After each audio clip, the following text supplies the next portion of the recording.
Hi అండి, welcome to my channel. ఈరోజు నేను చిక్కుడుకాయ కర్రీ ఎలా ఉండాలో చూపిస్తున్నాను. ముందుగా వీడియో తీయడానికి అన్నీ రెడీ చేసుకున్నాను, కానీ కర్రీ మాడిపోయింది. కానీ ముందుగా ఒక బౌల్ పెట్టుకొని అందులో ఆయిల్, జీలకర్ర, ఆవాలు, మిర్చి, ఆనియన్స్, కరివేపాకు అన్నీ వేసి బాగా ఫ్రై చేయాలి. ఇలా ఫ్రై చేసినప్పుడు కొంచెం హై ఫ్లేమ్లోనే పెట్టాలి. అందులోనే ఆనియన్స్ కూడా వేసి బాగా ఫ్రై చేయాలి. నేను ఫ్రై చేస్తున్నప్పుడు హై ఫ్లేమే పెట్టాను, ఆనియన్స్ వేసినప్పుడు కూడా హై ఫ్లేమే పెట్టాను. కానీ చిక్కుడుకాయ వేసేటప్పుడు చిన్నగా పెట్టానని చెప్పేసి పక్క రూమ్లోకి వెళ్ళొచ్చేసరికి మాడిపోయింది. సో అలాంటి ఎక్స్పీరియన్స్ మీకు ఎప్పుడైనా ఉంటే కామెంట్ చేయండి.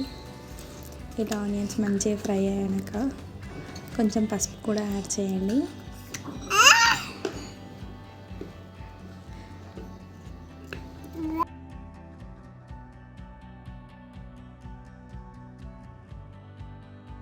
ఆనియన్స్ కూడా ఫ్రై అయ్యాక అల్లం వెల్లుల్లి పేస్ట్ కూడా యాడ్ చేయండి. అల్లం వెల్లుల్లి పేస్ట్ ఆయిల్లో వేసి బాగా ఫ్రై చేస్తేనే కర్రీ బాగా టేస్టీగా ఉంటుంది. అల్లం వెల్లుల్లి పేస్ట్ ఫ్రై అవ్వకపోతే పచ్చివాసనగా ఉండి కర్రీ టేస్ట్ అంతగా ఉండదు. నెక్స్ట్ ఫ్రై అయ్యగానే చిక్కుడుకాయ కూడా వేసి బాగా కలపెట్టండి.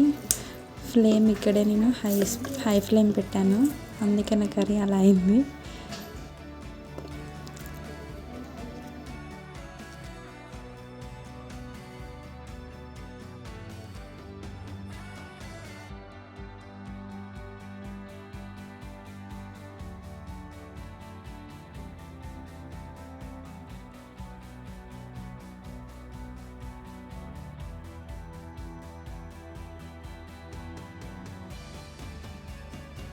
చిక్కుడుకాయ మంచిగా కొంచెం మగ్గిన తర్వాత టమాటా కూడా వేసేయండి. నేను ఒక పెద్ద సైజు రెండు టమాటాలు తీసుకొని ఇందులోనే వేసాను.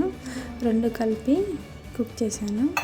టమాటాలు, చిక్కుడుకాయ మంచిగా మగ్గిన తర్వాతనే మనం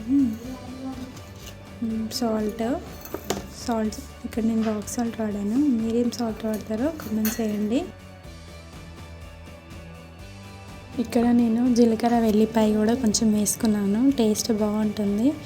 ఇందులో వాటర్ వేయకుండా చిక్కుడుకాయ టమాటా వండినప్పుడు ఇలా దగ్గరగా ఉన్నప్పుడు ఇట్లా వెల్లుల్లి పేస్ట్ వేసుకుంటే బాగుంటుంది.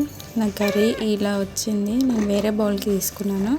వేరే బౌల్ తీసుకున్న తర్వాత కొంచెం చిన్న మంట పెట్టేసి మసాలా వేసి కొత్తిమీర వేసేసి దించాను. Thank you for watching. Please do like, subscribe my channel.